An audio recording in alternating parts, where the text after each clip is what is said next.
بسم اللہ الرحمن الرحیم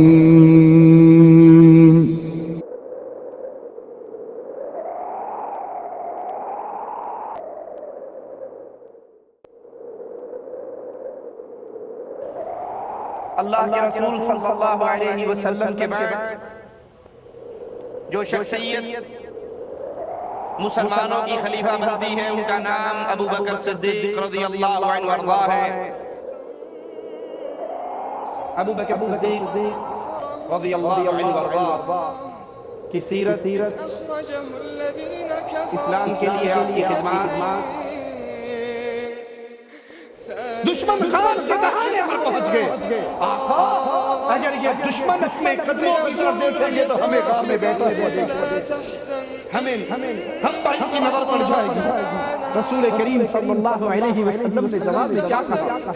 ابو بکر لا تحزن ان اللہ معنا۔ ابو بکر غم کیوں کرتا ہے؟ اللہ تیرے بھی ساتھ ہے۔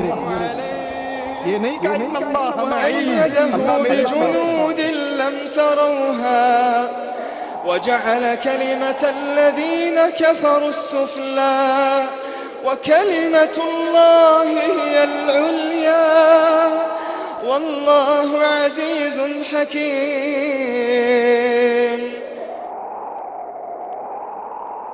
وہ عظیم ترین ہستی ہے جس کو عرش والا رب نے اپنی کتاب میں صدیق کہا، اور آپ کی شان میں یہ آیت اتری والذی جاء بالصدق، پھر فرمایا اس سے مراد آپ ہیں اور نبی کریم صلی اللہ علیہ وسلم۔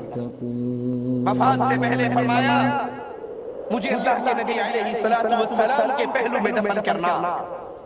ابو بکر صدیق جو غار میں نبی کے پڑوس میں رہے، جو ہجرت کے سفر میں نبی کے پیچھے سوار رہے، جو زندگی بھر آقا علیہ السلام کے ساتھ ہی رہے، ان کی خواہش، ان کی تمنا، ان کی وصیت کہ جو ہی میں مروں مجھے آقا علیہ السلام کے پہلو میں دفن کر دینا۔ اگر تم اس نبی کی مدد نہ کرو گے تو اس سے پہلے اللہ نے اس کی مدد کی جب کافروں نے اسے مکے سے نکال دیا تھا، جبکہ وہ دونوں غار میں تھے اور وہ دو میں سے دوسرا تھا، اور اپنے ساتھی سے کہہ رہا تھا غم نہ کرو اللہ ہمارے ساتھ ہے۔ پھر اللہ تعالیٰ نے اس پر اپنی طرف سے سکون قلب نازل کیا اور ایسے لشکروں سے اس کی مدد کی جو تمہیں نظر نہیں آتے تھے، اور کافروں کے قول کو سرنگو کر دیا، اور بول تو اللہ ہی کا والا ہے اور اللہ ہر چیز پر غالب اور حکمت والا ہے۔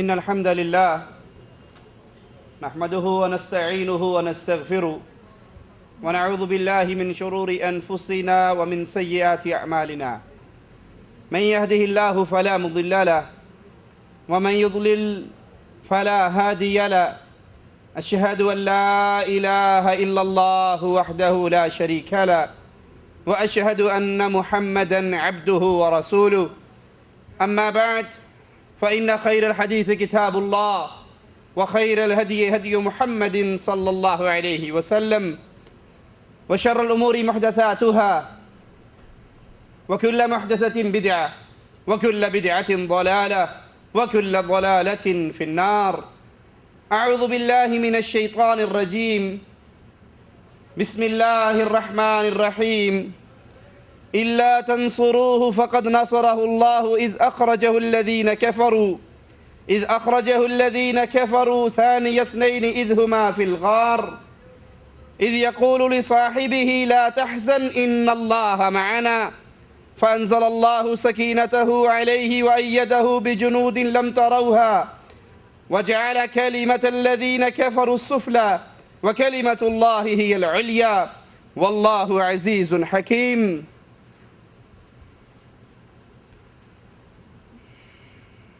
ابو بکر صدیق رضی اللہ عنہ وارضاہ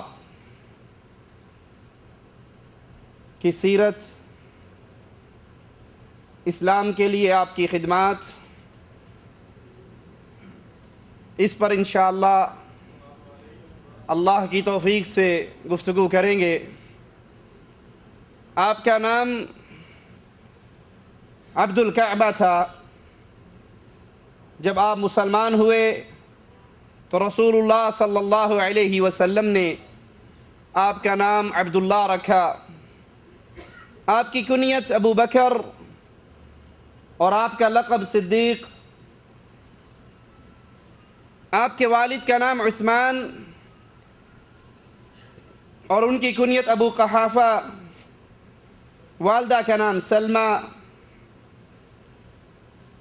ابو بکر کا شمار سرداران مکہ میں ہوا کرتا تھا. جب رسول اللہ صلی اللہ علیہ وسلم نے لا الہ الا اللہ کی دعوت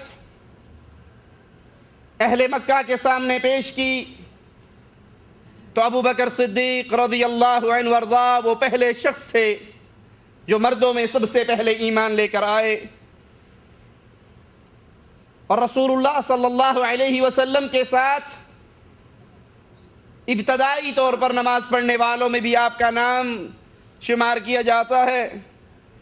ابو بکر صدیق رضی اللہ عنہ وارضاہ اسلام لاتے ہی وہ لا الہ الا اللہ کی دعوت جس کو آپ نے تسلیم کیا، آپ نے مانا، اس کی نشر و اشاعت میں مشغول ہو گئے.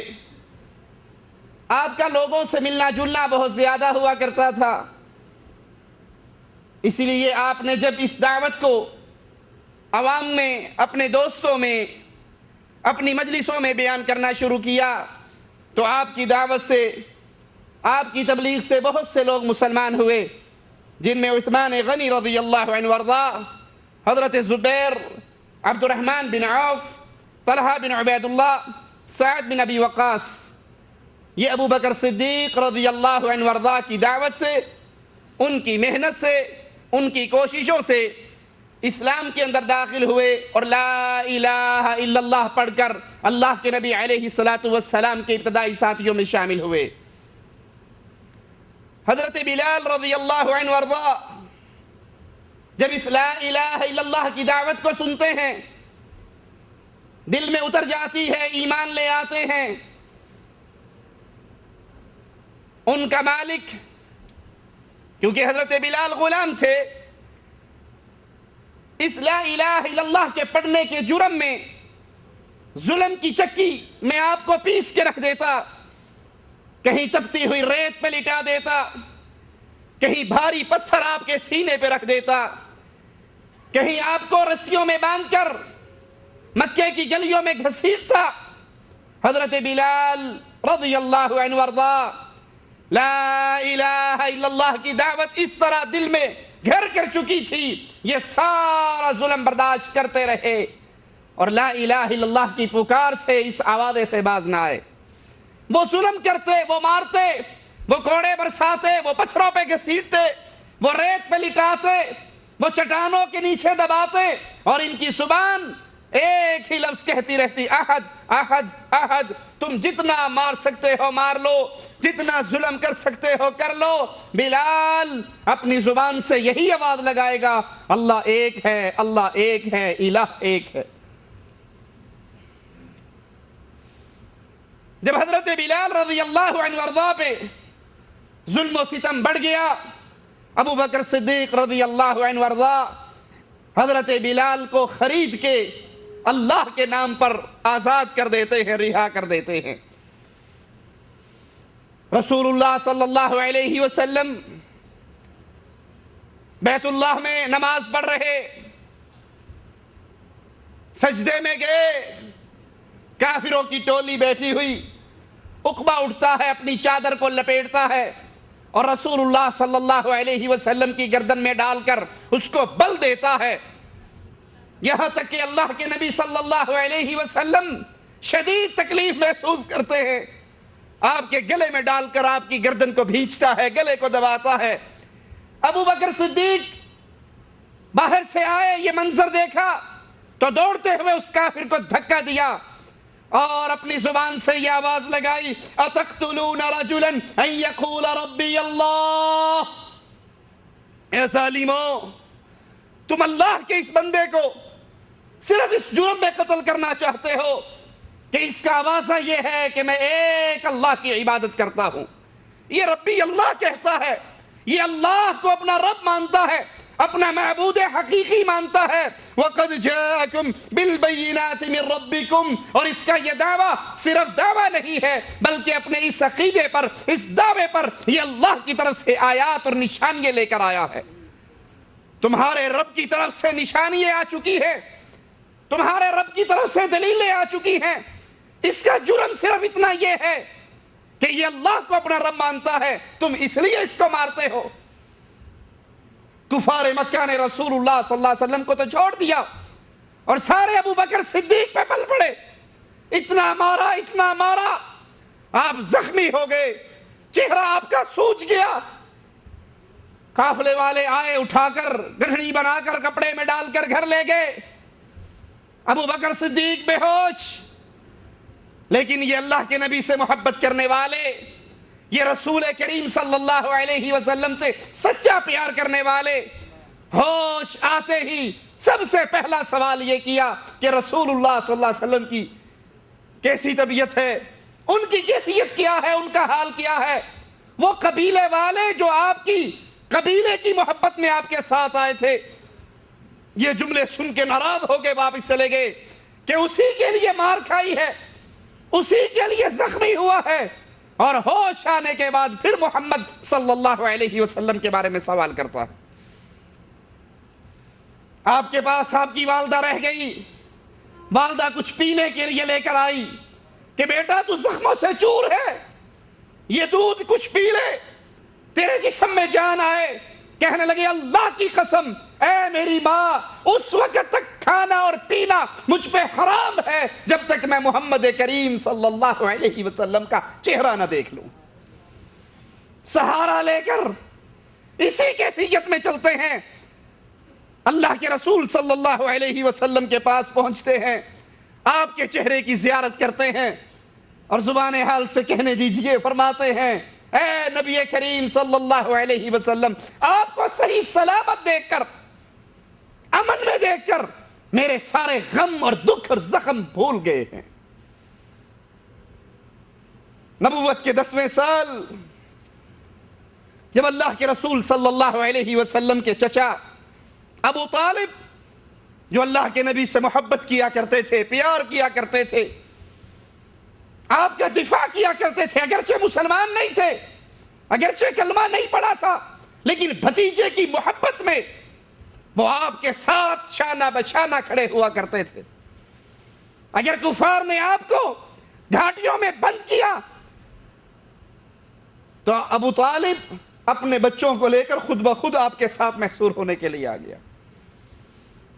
ابو طالب فوت ہوئے اور اس کے 3 دن کے بعد حضرت خدیجہ رضی اللہ تعالی عنہ، آپ کی بیوی، غمگسار بیوی، آپ سے بے انتہا محبت کرنے والی، کہ حضرت عائشہ رضی اللہ تعالی عنہ بھی پوچھتی ہیں اے اللہ کے نبی صلی اللہ علیہ وسلم، خدیجہ میں وہ کیا بات ہے، فوت ہوئے سال ہا سال گزر گئے، آج بھی اس کو یاد کرتے ہو، آج بھی اس کا ذکر کرتے ہو. کہا عائشہ تو کیا جانے اس کو، وہ تھی جب لوگ مجھے جھٹلایا کرتے تھے وہ میری تصدیق کیا کرتی تھی، لوگ مجھے مارا کرتے تھے، خدیجہ میرے زخموں کو دھویا کرتی تھی، لوگوں نے مجھ سے مال کو روک لیا تھا، خدیجہ نے اپنا سارا مال مجھ پہ نچھاور کر دیا تھا. 3 دن کے بعد حضرت خدیجہ رضی اللہ تعالی عنہا بھی فوت ہو جاتی ہیں. ان 2 ساتھیوں کی، اپنے چچا اور اپنی بیوی کی وفات پر آپ کو اتنا دکھ ہوتا ہے، اتنا غم ہوتا ہے کہ اس سال کا نام ہی غم والا سال پڑ جاتا ہے. ابو بکر صدیق رضی اللہ عنہ وارضاہ اسی سال کے شوال کے مہینے میں اللہ کے رسول صلی اللہ علیہ وسلم کے دل کے سکون کے لیے اپنی بیٹی عائشہ رضی اللہ تعالی عنہا کا نکاح رسول اللہ صلی اللہ علیہ وسلم سے کر دیتے ہیں. اسی سال اللہ کے حبیب علیہ السلام کو معراج نصیب ہوئی. آپ معراج سے واپس آئے، اہل مکہ کو خبر دی اپنے اس سفر کی، بیت المقدس پہ جانے کی، آسمانوں پہ جانے کی، اور یہ خبر ابو جہل تک پہنچی۔ ابو جہل ابو بکر کو تلاش کرتا ہوا آتا ہے اور کہتا ہے ابو بکر رضی اللہ عنہ وارضا، کیا کوئی شخص رات کے ایک پہر میں بیت اللہ سے مسجد اقصی اور پھر آسمانوں پر یہ ساری سیر کر کے رات کے ایک ہی پہر میں واپس آ سکتا ہے؟ ابو بکر صدیق رضی اللہ عنہ وارضا کہتے ہیں نہیں، یہ ناممکن ہے، بیت اللہ سے بیت المقدس 6 مہینے کا سفر ہے۔ ابو جہل دل میں بڑا خوش ہے کہ میں نے رسول اللہ صلی اللہ علیہ وسلم کے قریبی ساتھی کو توڑ لیا۔ پھر کہتا ہے تو جانتا ہے یہ دعویٰ کس نے کیا ہے، یہ خبر کس نے مشہور کی ہے؟ کہا ابو جہل یہ کس نے کہا ہے؟ کہا جس کو تو رسول اللہ کہتا ہے اس کا یہ دعویٰ ہے کہ میں رات کے ایک پہر میں بیت اللہ سے بیت المقدس میں گیا، آسمانوں پہ گیا اور پھر واپس آیا۔ کہنے لگے اللہ کی قسم ابو جہل، اگر میرے آقا میرے نبی جناب محمد نے یہ کہا ہے تو اللہ کی قسم سچ کہا ہے صلی اللہ علیہ وسلم۔ ابو جہل نے کہا ابو بکر عقل مانتی ہے؟ کہا عقل مانے نہ مانے صدیق کا ایمان مانتا ہے، محمد جو کہتے ہیں وہ سچ کہتے ہیں۔ اسی لیے ابو بکر کو صدیق عرش والے نے کہا، اس کو صدیق مصطفیٰ نے کہا، اس کو صدیق اہل ایمان نے کہا۔ جو اس کو صدیق مانتا ہے وہ مومن ہے، جو صدیق نہیں مانتا وہ زندیق ہے۔ ابو بکر صدیق نے کہا تھا رضی اللہ تعالی عنہ، اگر میں اللہ کی جنت کو دیکھ لوں، میں جہنم کو دیکھ لوں، میں آخرت کو دیکھ لوں، میرے ایمان میں ایک رائی کے دانے کے برابر اضافہ نہیں ہوگا۔ سننے والے نے کہا عجیب بات کرتے ہو، جنت کو دیکھ کر بھی ایمان نہیں بڑھے گا، جہنم کو دیکھ کر بھی نہیں بڑھے گا؟ کہا نہیں۔ کہا کیوں؟ کہا میں نے محمد سے سن کر اتنا ایمان لے آیا ہے جتنا کوئی دیکھنے والا دیکھ کر لے کر آتا ہے۔ میں سن کر ہی اتنا ایمان لے آیا ہوں کہ میرے آقا نے جو کہا ہے وہ سچ کہا ہے، محمد علیہ السلام جھوٹ نہیں بولتے۔ یہ ابو بکر کی شان ہے، یہ ابو بکر کا ایمان ہے، یہ ابو بکر کی محبت ہے رضی اللہ عنہ وارضا۔ 27 صفر نبوت کے 13ویں سال اللہ کے نبی علیہ السلام نے ہجرت کی۔ وہ نبی جن کے پاس کفار نے بھی اپنی امانتیں رکھی ہوئی، ہجرت کا سفر، علی کو بلاتے ہیں، کہتے ہیں علی رضی اللہ عنہ وارضا، علی کی محبت میرے ایمان کا جز ہے، علی سے پیار میرا ایمان ہے، علی سے بغض، علی سے عداوت، علی سے نفرت کفر، نفاق اور زندیقی ہے۔ ہم علی سے محبت کرتے ہیں، ہم حسن اور حسین سے محبت کرتے ہیں، ہم اہل بیت سے محبت کرتے ہیں، ہم صحابہ کرام سے محبت کرتے ہیں، لیکن ہر کسی کو اتنا مقام دیتے ہیں جتنا محمد الرسول اللہ نے دیا تھا۔ کسی ایک کی محبت میں آ کے دوسروں کو نیچا نہیں گراتے۔ کہا علی میں ہجرت کے لیے اس سفر پہ نکلنے والا ہوں، تو آج رات میرے بستر پہ سو جاؤ، لوگوں کی امانتیں میرے گھر میں ہے، میری چادر لے کے سو جانا تاکہ جھانکنے والا یہ دیکھے کہ محمد الرسول اللہ سو رہے ہیں صلی اللہ علیہ وسلم، اور وہ میرے اٹھنے کا انتظار کرے اور ہم دور نکل جائیں، اور صبح جب ہو تو یہ امانتیں لوگوں کو لوٹا دینا اور پھر مدینے آ جانا۔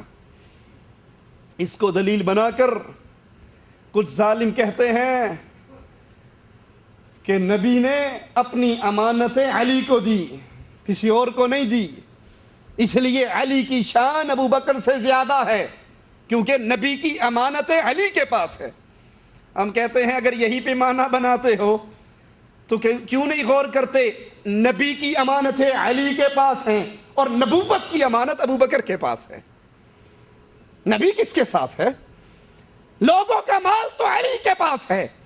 محمد کی چارپائی پہ سونا واقعی جرت کا کام تھا، بہادری کا کام تھا، مشکل کام تھا، خطرے والا کام تھا، لیکن محمد کریم کے ساتھ ہجرت کا سفر کرنا، باہر نکلنا، یہ کون سا آسان کام تھا؟ نبی نے اپنے ساتھ کے لیے ابو بکر کو چنا، لوگوں کے مال کے لیے علی کو چنا رضی اللہ عنہما۔ ہم ابو بکر سے بھی محبت کرتے ہیں اور حضرت علی سے بھی محبت کرتے ہیں رضوان اللہ علیہم اجمعین۔ اللہ میرے نبی کے صحابہ سے بھی راضی ہوا، میرے نبی کے اہل بیت سے بھی راضی ہوا۔ کسی ایک کی محبت میں اضافہ کرتے ہوئے دوسرے کو نیچے نہیں گراتے، جو مقام آقا نے جس کا مقرر کیا ہے اس کو اس کے مقام پہ رکھتے ہیں۔ اللہ کے رسول صلی اللہ علیہ وسلم سب سے پہلے ابو بکر کے مقام پہ تشریف لاتے ہیں، رات کی تاریکی میں لے کر نکلتے ہیں، غار ثور میں پہنچتے ہیں، رسول اللہ صلی اللہ علیہ وسلم کے قدم چلتے چلتے پتھر لگ لگ کر زخمی ہو جاتے ہیں۔ ابو بکر صدیق رضی اللہ عنہ وارضا اپنے رسول کو اپنے کندھوں پہ بٹھا لیتے ہیں، غار کے دہانے پر پہنچتے ہیں۔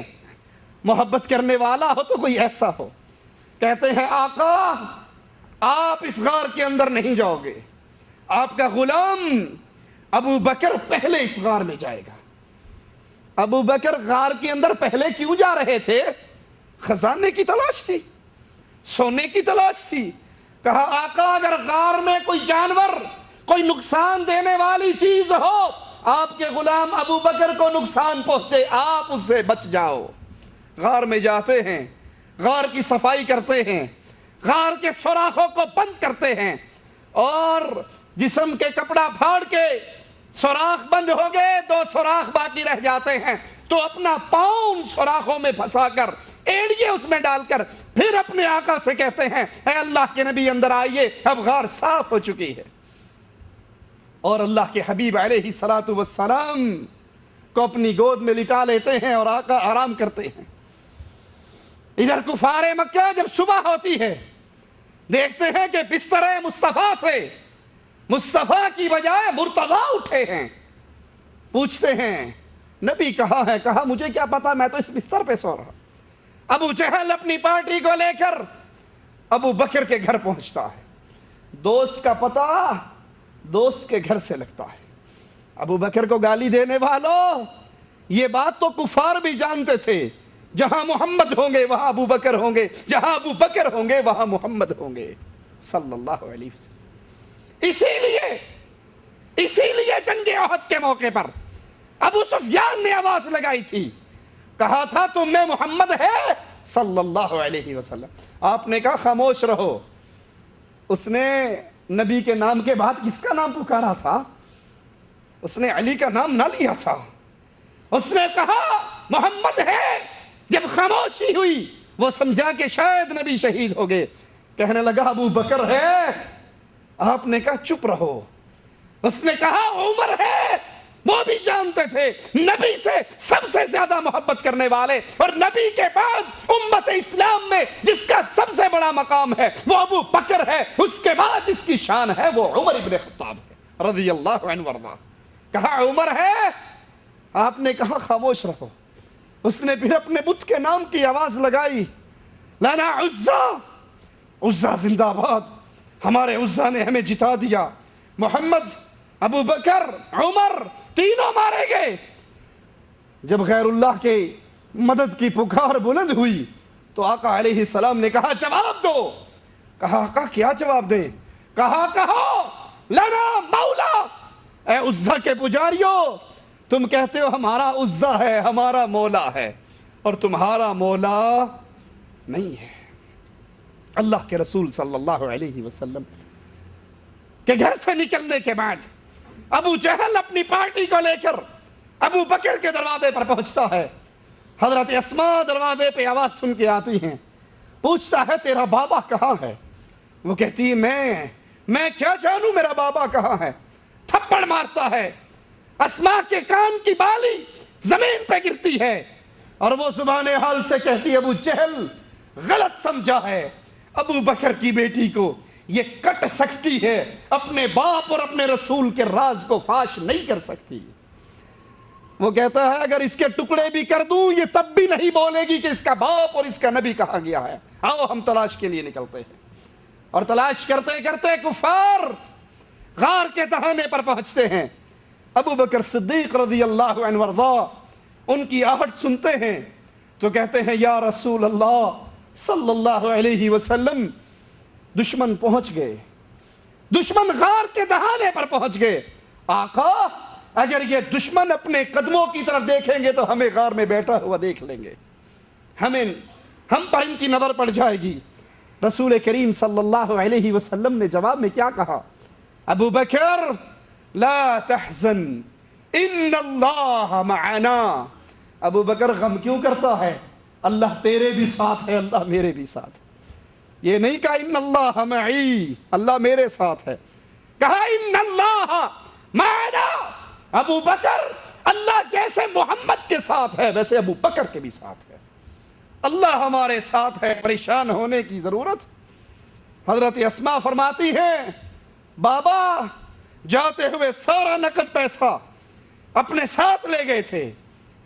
ہمارے دادا آئے, نابینا تھے, کہنے لگے لگتا ہے ابو بکر تمہیں بھوکا چھوڑ کر گیا ہے, سارا مال لے کر چلا گیا ہوگا.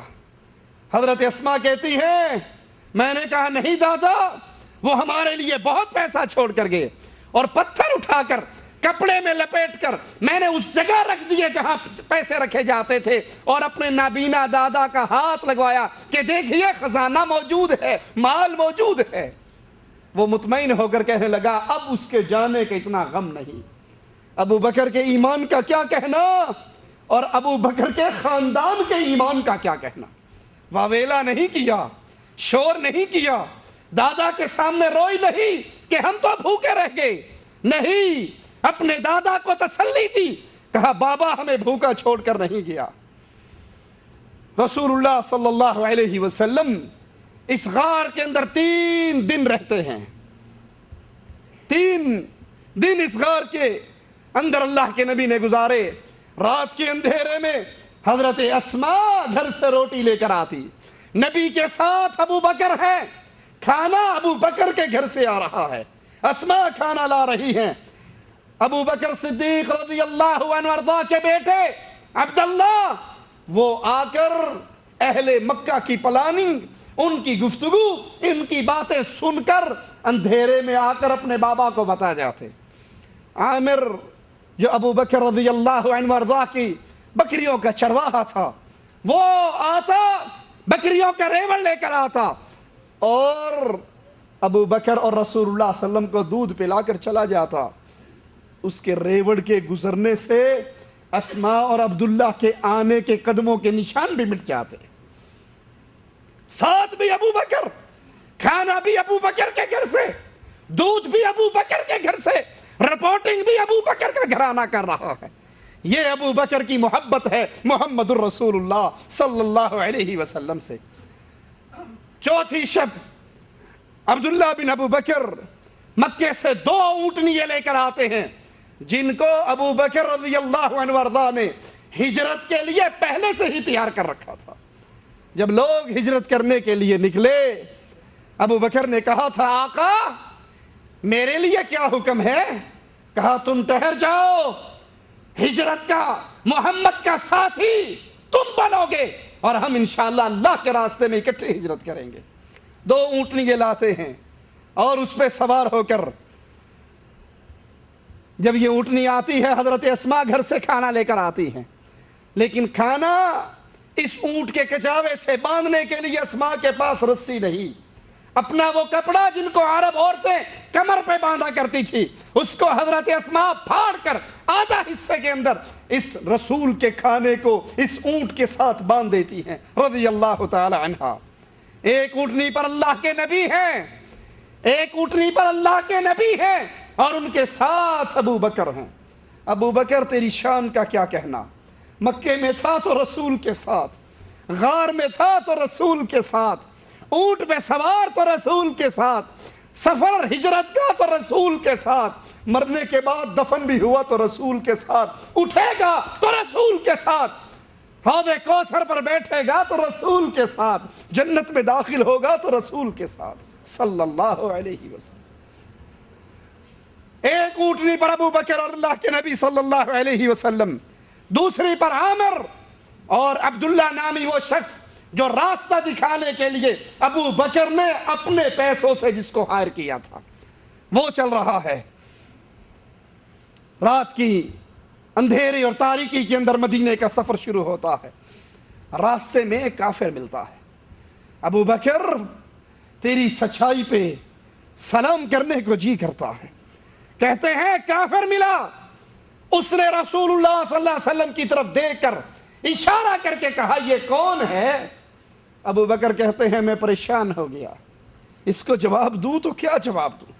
اگر کہوں یہ محمد ہیں صلی اللہ علیہ وسلم تو راز لیک آؤٹ ہوتا ہے، کفار پیچھے آ جائیں گے، اور اگر جھوٹ بولوں تو ابو بکر نے زندگی میں کبھی جھوٹ نہیں بولا، آج کیسے بولے؟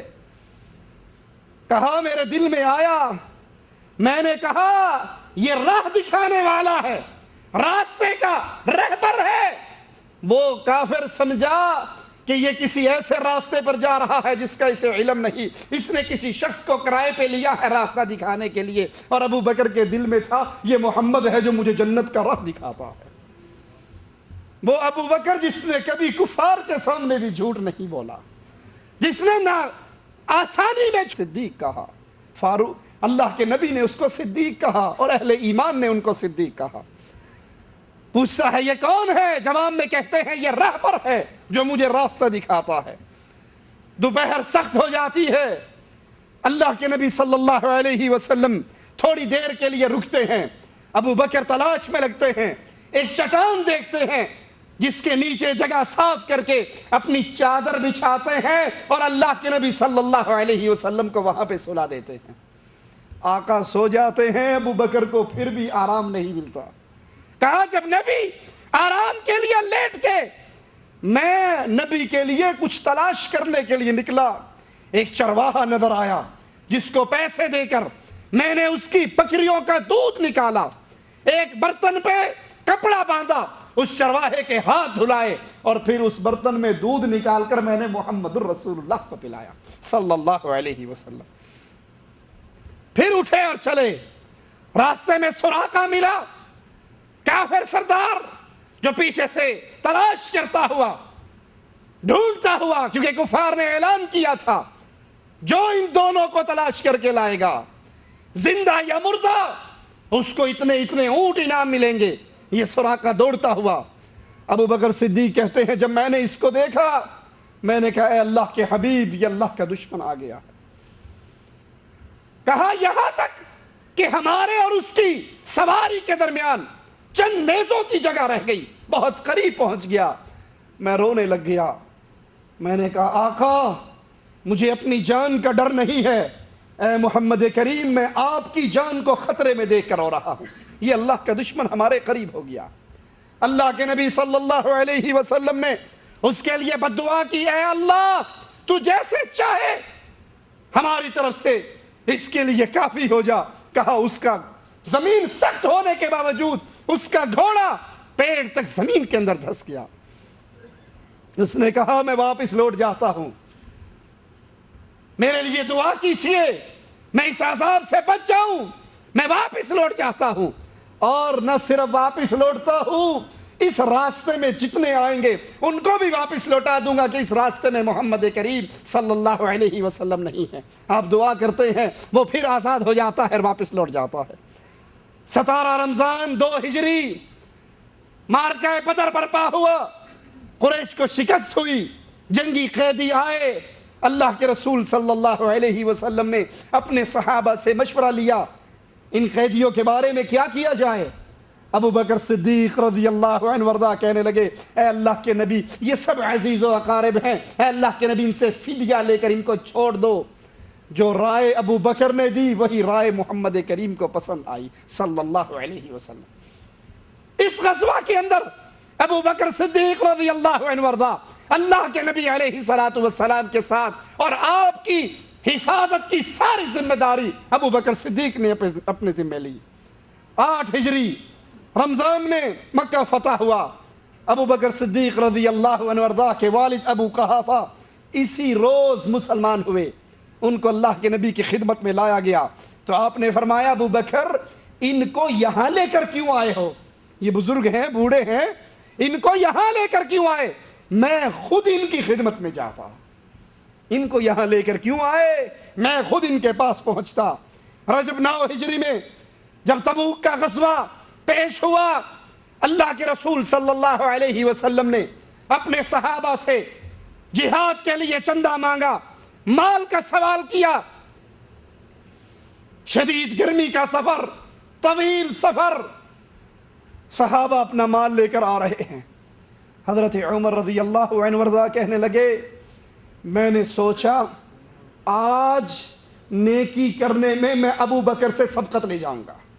میں نے اپنے گھر کے سارے مال کو اکٹھا کیا، پھر اس کو تقسیم کیا، آدھا مال اپنے گھر والوں کے لیے چھوڑ آیا، آدھا امام الانبیاء کے پاس لے آیا۔ آقا نے پوچھا عمر اتنا یہاں لائے ہو، گھر والوں کو کیا دے کر آئے ہو؟ کہا آقا آدھا آپ کے پاس لایا ہوں، آدھا گھر والوں کی ضرورت کا چھوڑ آیا ہوں۔ تھوڑی دیر گزری، ابو بکر بھی سامان لے کر آ گئے، اور عمر کہتے ہیں میں دل ہی دل میں خوش ہوں کہ آج ابو بکر کی نیکی سے عمر کی نیکی زیادہ ہو جائے گی۔ اللہ کے رسول صلی اللہ علیہ وسلم پوچھتے ہیں اے ابو بکر یہ مال یہاں میرے پاس جو لے کر آئے ہو، بچوں کے لیے کیا چھوڑ کر آئے ہو؟ گھر میں کیا دے کر آئے ہو؟ کہا آقا ابو بکر کے گھر میں جو کچھ تھا وہ آپ کے لیے لے کر آ گیا ہے، اور اپنے گھر میں اللہ اور اس کے رسول کی محبت کو چھوڑایا۔ عمر کہنے لگے مجھے یقین ہو گیا میں زندگی بھر ابو بکر سے نیکی کے میدان میں آگے نہیں بڑھ سکتا۔ اسی لیے تو مومنوں کی ماں عائشہ اپنے آقا کے ساتھ ایک چمکتی ہوئی رات میں کھلے آسمان کے تلے لیٹی ہوئی، آسمان کے چمکتے ہوئے ستاروں کو دیکھا اور دل میں سوال آیا، اپنے آقا سے پوچھا یا رسول اللہ صلی اللہ علیہ وسلم کیا کوئی ایسا انسان بھی ہے جس طرح آسمان کے تاروں کو کوئی گن نہیں سکتا، اس کی نیکیوں کو بھی نہ گنا جا سکتا ہو؟ آپ نے کہا ہاں صدیق کی بیٹی ہے۔ فوراً پوچھتی ہیں آقا وہ کون ہے؟ اور دل میں یہ ہے کہ نام میرے بابا کا لیا جائے گا۔ آپ فرماتے ہیں صدیق کی بیٹی میری امت میں خطاب کا بیٹا عمر، اس کی اتنی نیکیاں ہیں جتنی آسمان کے تارے ہیں۔ فوراً کہتی ہے یا رسول اللہ صلی اللہ علیہ وسلم میرے بابا ابو بکر کی نیکیاں کہاں گئی؟ میرے بابا کی نیکیاں کہاں؟ عمر کی نیکی اتنی ہے، میرے بابا کی نیکی ہے کہاں؟ آقا مسکراتے ہیں، کہتے ہیں عائشہ پوچھتی ہے صدیق کی نیکیوں کا، اور پیمانہ بناتی ہے آسمان کے تاروں کو، آسمان کے سارے تارے صدیق کی غار میں میرے ساتھ گزاری ہوئی رات میں سے ایک نیکی کے برابر نہیں ہو سکتے۔ اسی لیے حضرت عمر کہا کرتے تھے عمر کی عمر بھر کی نیکی ایک طرف، اور ابو بکر کی رسول کے ساتھ غار میں گزری ہوئی راتوں کی ایک نیکی ایک طرف، اس کے برابر نہیں ہو سکتی۔ کہتے تھے ابو بکر عمر کی عمر بھر کی نیکی لے لو اور اپنی اسے ایک نیکی کو مجھے دے دو۔ وہ ابو بکر صدیق رضی اللہ عنہ وارضاہ اسی سال فرضیت کا، حج کی فرضیت کا حکم نازل ہوا، اور اللہ کے نبی صلی اللہ علیہ وسلم نے حضرت ابو بکر کو امیر حج بنا کر روانہ کیا۔ 11 ہجری 29 سفر کو رسول اللہ صلی اللہ علیہ وسلم موت والی بیماری میں مبتلا ہوئے۔ 11 دن تک آپ اپنے صحابہ کو خود نماز پڑھاتے رہے۔ 11ویں دن عشاء کی نماز کے وقت اللہ کے نبی صلی اللہ علیہ وسلم کی کمزوری اتنی بڑھ گئی، عشاء کی وضو کے لیے 3 مرتبہ کوشش کی، بے ہوش ہو گئے، اور پھر ہوش آنے پر کہا جاؤ ابو بکر سے کہو مسلمانوں کو نماز پڑھائے، ابو بکر سے کہو مسلمانوں کو نماز پڑھائے۔ مومنوں کی ماں عائشہ کہنے لگی رضی اللہ تعالی عنہا، آقا میرا بابا بڑے کمزور دل کا ہے، آپ کے خالی مصلے کو دیکھ کر برداشت نہیں کر سکے گا، عمر سے کہو وہ نماز پڑھا دے۔ اور آپ پھر کہتے ہیں مرو ابا بکر، ابو بکر کو کہو وہ نماز پڑھائے۔ مومنوں کی ماں عائشہ پھر کہتی ہے آقا عمر سے کہہ دو، اور نبی پھر کہتے ہیں ابو بکر سے کہو نماز پڑھائے۔ اور آخر میں کہتے ہیں اللہ، اس کا رسول اور اہل ایمان اس بات میں راضی نہیں ہوتے کہ ابو بکر کے ہوتے ہوئے مصلی پہ کوئی اور چڑھ جائے۔ محمد کا مصلی ملے گا تو ابو بکر کو بھی۔ یہ کہنے والوں، علی ولی اللہ وصی رسول اللہ خلیفۃ بلا فصل، نبی کا اصل خلیفہ بلا فصل وہ صرف علی ہے۔ یہ کہنے والوں کہ ابو بکر نے علی کی خلافت چھینی، عمر نے علی کی خلافت چھینی، عثمان نے علی کی خلافت چھینی۔ ارے خلافت چھیننے کی بات کرنے والوں، جب نبی کہہ رہے تھے ابو بکر سے کہو مصلی پہ کھڑا ہو جائے، علی نے اس وقت جا کر کیوں نہ کہا آقا یہ کس کو امامت دے رہے ہو، یہ اپنا نائب کس کو بنا رہے ہو؟ حسنین کریمین نے کیوں نہ کہا، عباس نے کیوں نہ کہا، اہل بیت نے کیوں نہ کہا، انہوں نے کیوں آواز نہ لگائی، ابو بکر کو کیوں مصلی پہ کھڑا کر رہے ہو؟ اس وقت کہتے اللہ کے نبی علی سے کہتے علی تم نماز پڑھاؤ، حسن سے کہتے تم نماز پڑھاؤ، حسین سے کہتے تم نماز پڑھاؤ، عباس سے کہتے تم نماز پڑھاؤ، لیکن آپ نے کہا ابو بکر سے کہو نماز پڑھائے۔ اگر علی نبی کے خلیفہ بلا فصل تھے تو پھر مصلی امامت پر، اور امامت کا مصلی خلافت کا مصلی ہوا کرتا ہے، امامت کا مصلی خلافت کا مصلی ہوتا ہے۔ نبی نے اپنے مصلی پر ابو بکر صدیق رضی اللہ عنہ وارضاہ کو کیوں نہ کھڑا کیا؟ کہا جاؤ ابو بکر سے کہو وہ مسلمانوں کو نماز پڑھائے۔ اور آخری دن، وفات کے دن، اللہ کے نبی صلی اللہ علیہ وسلم نے فجر کی نماز ابو بکر صدیق کے ساتھ ادا کی۔ چاشت کے وقت اللہ کے رسول صلی اللہ علیہ وسلم فوت ہو گئے۔ یہ عظیم حادثہ اللہ کے نبی علیہ السلام کی وفات کا مسلمانوں پہ اتنا گراں گزرا، اتنا بھاری پڑا کہ مسلمانوں میں سے بعض صحابہ اس موت پر یقین کرنے کے لیے تیار نہ تھے۔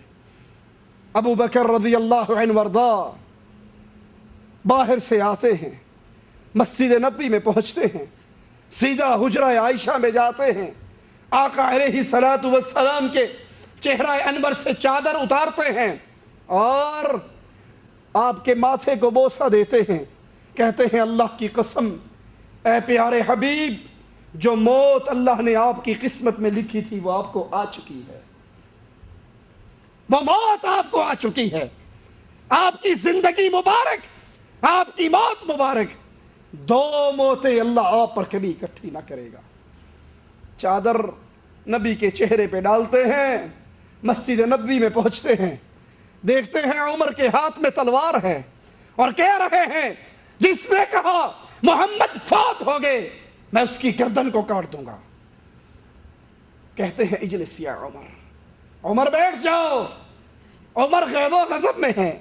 ابو بکر صدیق رضی اللہ عنہ وارضاہ منبر پہ چڑھتے ہیں، آواز لگاتے ہوئے کہتے ہیں فمن كان منكم يعبد محمد فإن محمد قد مات، تم میں سے جو محمد صلی اللہ علیہ وسلم کی عبادت کرتا تھا وہ سن لے کہ محمد فوت ہو گئے۔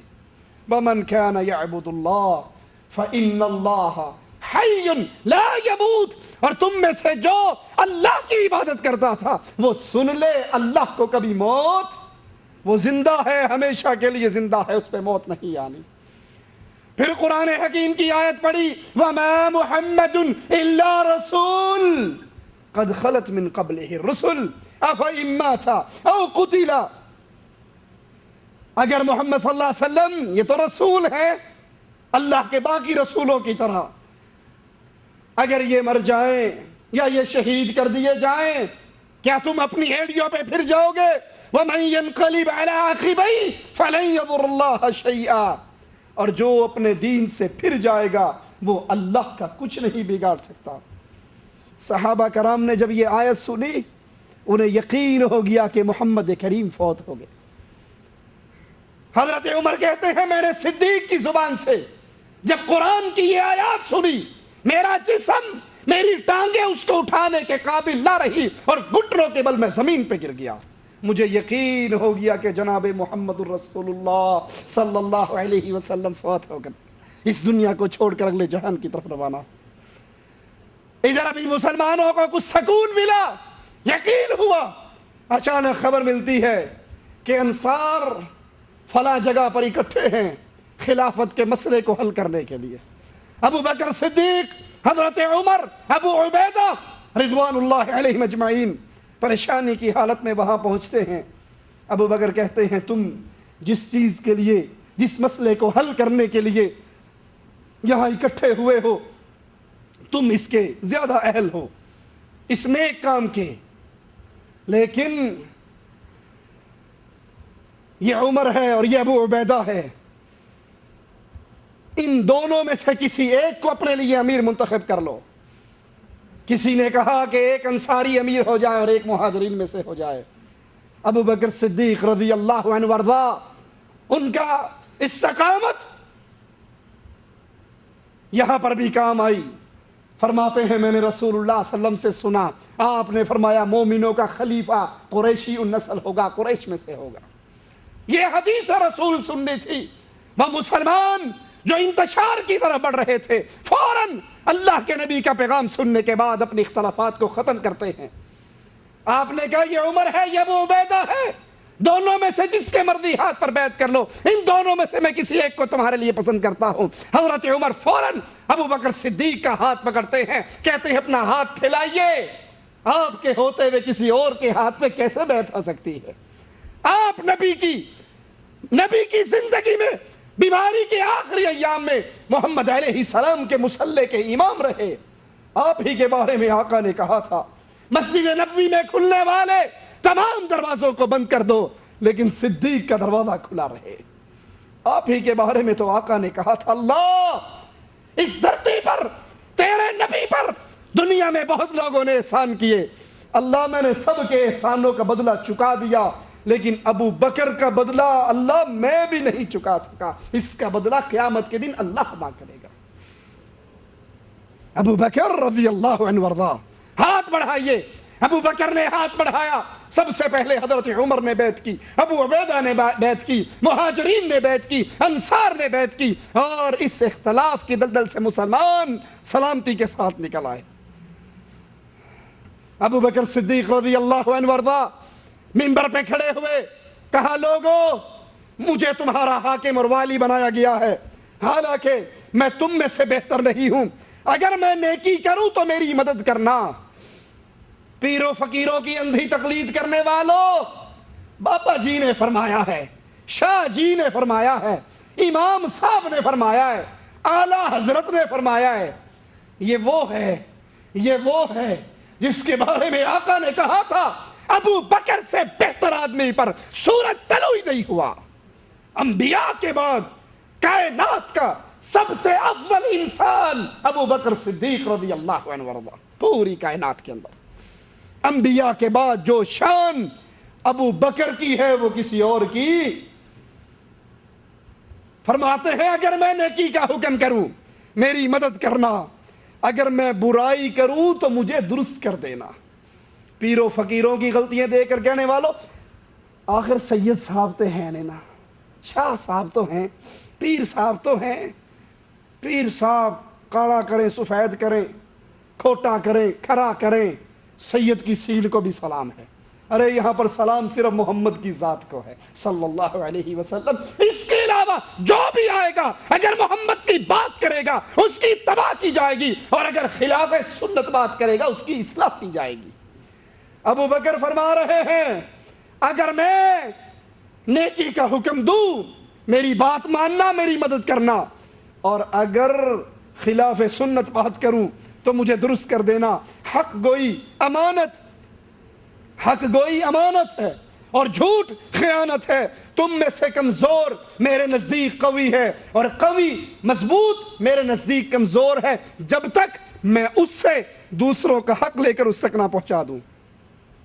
لوگوں جس قوم نے ابو بکر صدیق فرما رہے ہیں لوگوں جس قوم نے جہاد فی سبیل اللہ کو چھوڑا اللہ اس قوم کو ذلیل کر دیتا ہے. اور جس قوم میں کھلے عام بے حیائی فحاشی اور یانیت فواحش کا عام وجود ہو جائے اس پر پھر اللہ کی طرف سے طرح طرح کے عذاب نازل ہوتے ہیں. آج ہماری یہی کنڈیشن نہیں ہے. جائیے انڈیا پاکستان کی گلیوں کو دیکھیے, کہیں قبروں کو پوجا جا رہا ہے, کہیں درگاہوں کو پوجا جا رہا ہے, کہیں درختوں کو پوجا جا رہا ہے, کہیں پتھروں کو پوجا جا رہا ہے, کہیں بابا جی کی بیری کو پوجا جا رہا ہے, کہیں حضرت جی کے غسل کرنے کے مقام کی عبادت ہے, کہیں ان کے چلا کاٹنے کے مقام کی عبادت ہے. اور برائیوں میں سب سے بڑی برائی اللہ کی عبادت میں غیر کو شریک کرنا ہے. باقی ساری برائییں چھوٹی, شرک اکبر برائیوں میں سب سے بڑی برائی ہے. لوگوں جب تک میں اللہ اور اس کے رسول کی اطاعت کروں, یہ ذات صرف محمد علیہ السلام کی ذات ہے, وہ جو کہے ماننا پڑتا ہے. ان کی تباہ ان کا کہہ دینا ہی حرف آخر ہوا کرتا ہے. لیکن ان کے علاوہ ابو بکر بھی کہہ رہے ہیں میں اللہ اور اس کے رسول کی اطاعت کروں تو تم میری اطاعت کرنا, اور جب میں اللہ اور اس کے رسول کی نافرمانی کروں تو تم پر میری اطاعت واجب نہیں. یہ ابو بکر صدیق رضی اللہ عنہ وارضاہ کا پہلا خطبہ. اس سے فارغ ہونے کے بعد رسول کے خلیفہ کو سب سے پہلا کام جو نظر آیا وہ اللہ کے رسول صلی اللہ علیہ وسلم کو غسل دینا. اور ہر صحابی یہ چاہتا تھا آخری ساعات میں, آخری لمحات میں اللہ کے نبی صلی اللہ علیہ وسلم کی یہ خدمت میں کروں. لیکن ابو بکر صدیق رضی اللہ عنہ وارضاہ, ان کی فراست مسلمانوں کو اس اختلاف سے بھی بچا کر لے گئی. کہنے لگے اللہ کے نبی صلی اللہ علیہ وسلم کو غسل آپ کے اہل بیت دیں گے.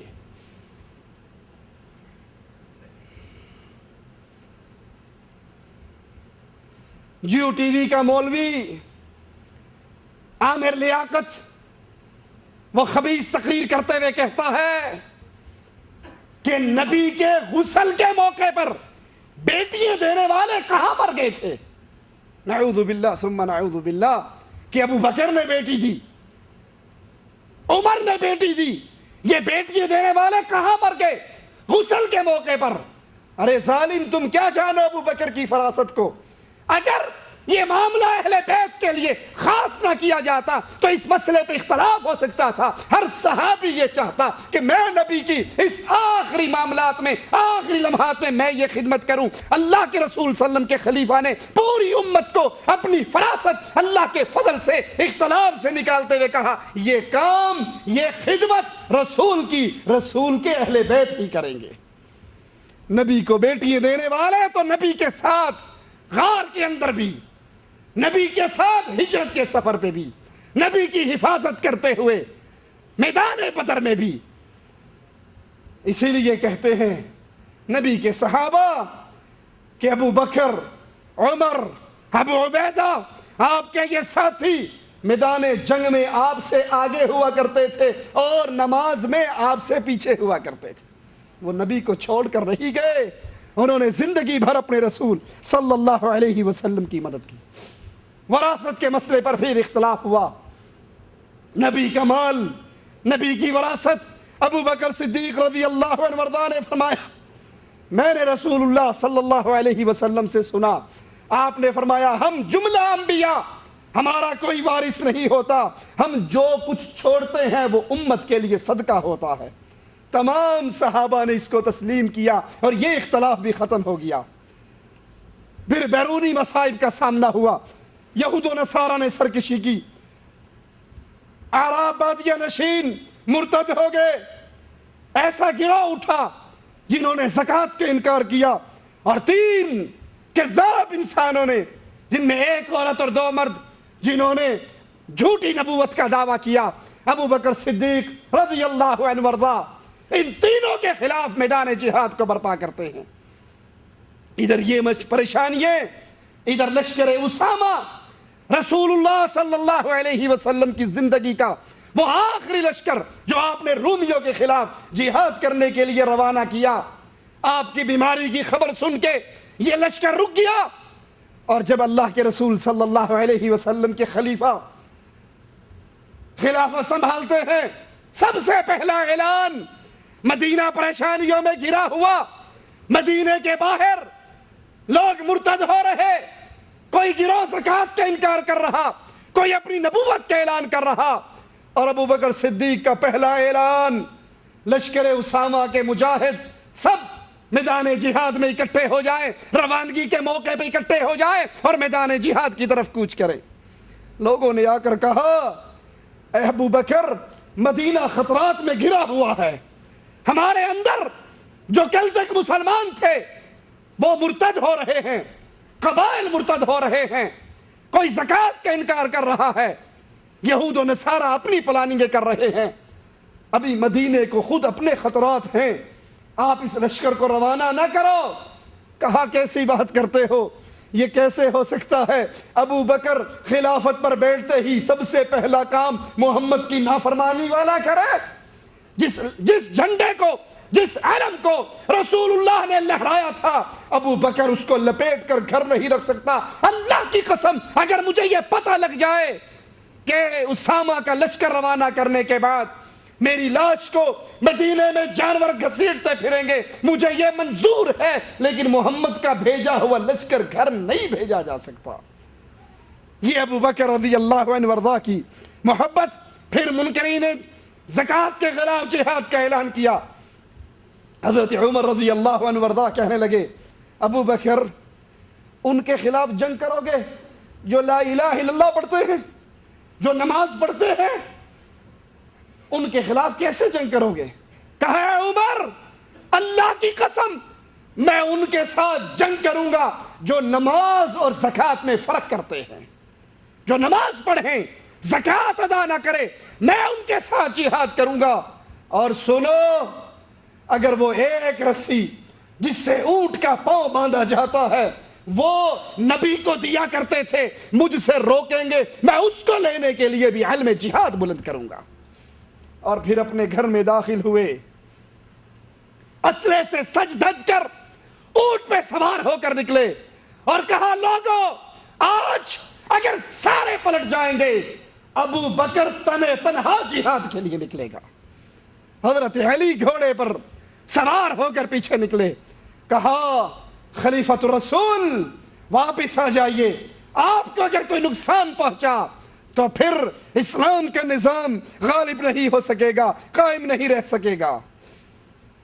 یہ آپ کے وہ عظیم الشان کارنامے، آپ کی فراست کے منہ بولتے وہ ثبوت۔ جب مسلمانوں کا یہ لشکر روانہ ہوا، وہ جو مسلمانوں کے خلاف پلاننگ کر رہے تھے، ان پہ اس کا ایسا رعب طاری ہوا کہ ہم تو سمجھتے تھے یہ نبی کی وفات سے کمزور ہو گئے، یہ تو ابھی بھی اتنے بہادر ہیں کہ وقت کی سب سے بڑی طاقت روم کے ساتھ ٹکر لینے کے لیے ان کا قافلہ نکل چکا ہے۔ اور اسامہ رومیوں کو شکست دے کے بہت زیادہ مال غنیمت لے کر واپس آتے ہیں۔